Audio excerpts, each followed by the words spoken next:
দয়াময় মেহেরবান আল্লাহর নামে। হে বিশ্বাসীগণ, তোমাদের কি হয়েছে?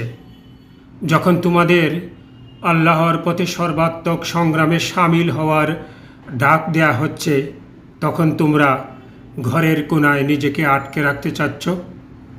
তোমরা কি পরকালীন কল্যাণের পরিবর্তে পার্থিব আরামায়েশকেই প্রাধান্য দিচ্ছ?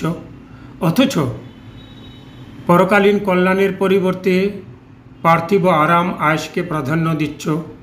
অথচ পরকালীন অনন্ত সুখের তুলনায় পার্থিব জীবনের ভোগের উপকরণ তো অতি তুচ্ছ।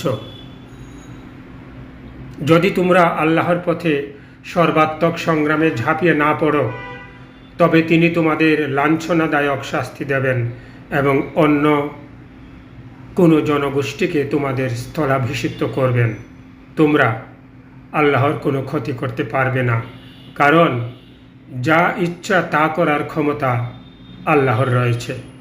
সূরা তওবা